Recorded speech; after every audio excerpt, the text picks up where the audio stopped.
Hey guys, how's it going? I'm Sydney from PhoneDoc.com. Now, a while back I did a review on the Samsung Craft from Metro PCS, and I said it was the best messaging phone on the market. Now you may be thinking, yeah, but I don't want to switch to a prepaid carrier like Metro PCS. So since then, we have compared the Samsung Craft to the best messaging phone that AT&T had to offer, the Pantech Laser. And now we're going to do the same with Verizon, the best messaging phone that Verizon has to offer, the LG Octane. Now we'll talk now about the cameras on each devices. The Samsung Craft, actually they both have a 3.2 megapixel camera with autofocus and a flash. So, you know, specs are very similar. However, I'm definitely going to have to give the winner, I'm going to have to say the Craft is the winner on this one because picture quality is excellent. And it's one of the things I was kind of disappointed by, you know, with the Octane. Having specs like that, you would expect pretty good pictures. I mean, having an autofocus is definitely a bonus, the flash. But, you know, picture quality, it was just disappointing. The pictures didn't come out as clear as I would have liked. It didn't seem to focus very well. And the colors, they just didn't show up very well. Whereas the Craft, picture quality was just excellent. I mean, it can't be beat by any other phone, probably any other messaging phone on the market right now. Smartphones definitely could beat it. But if we go to media here and we'll take a look at some images,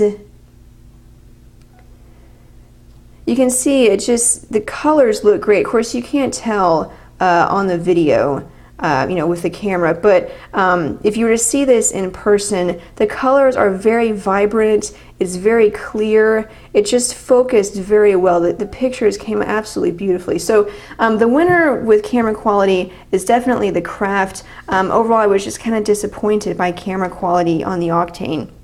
Now we'll talk about battery life because it is pretty different on both devices. The Samsung Craft has a 1500 milliamp hour battery, which is a pretty good battery for a messaging phone. The Octane has a 950 milliamp hour battery.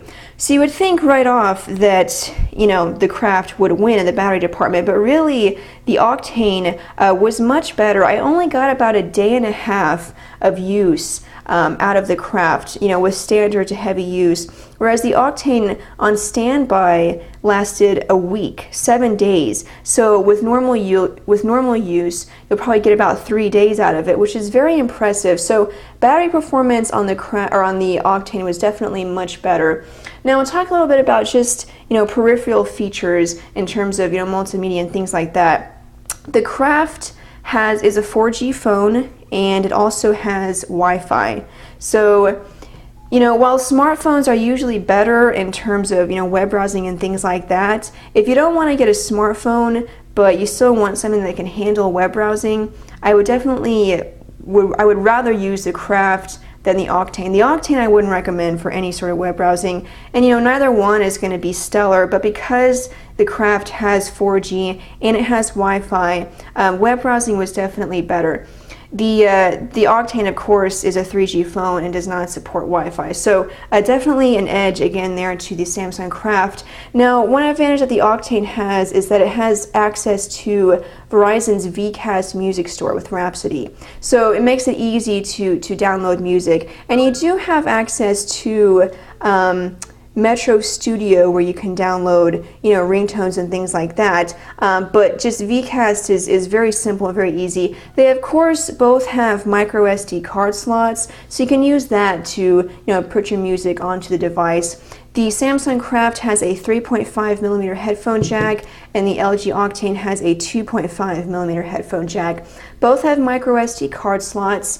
The Octane supports up to 16 gigabytes. The Craft supports up to 32 gigabytes, and actually comes pre-installed with a card already. I believe it's a 2 gig card.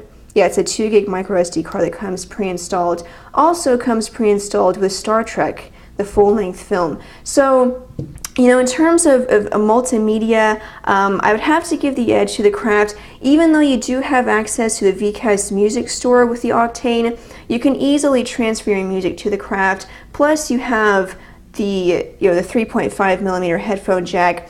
the micro SD card slot supports more memory, and it comes already with a card.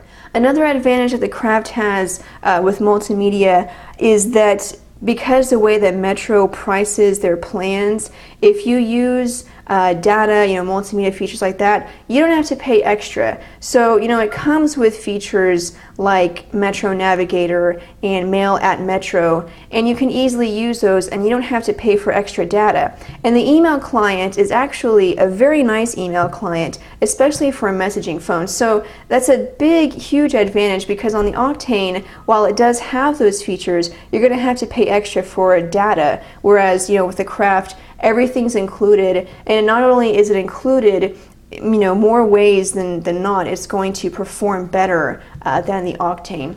Talking about pricing, phone, that's a big deal whenever buying a phone, and the prices are different, simply because the Craft is on a no contract carrier, so it's a little bit more expensive.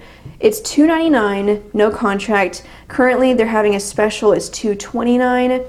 But at least $200, $229 to $299, depending on when the special ends.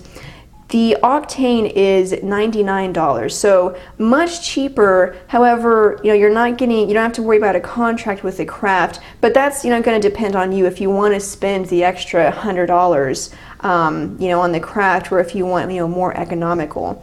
But it is $229 and $99 on contract with Verizon.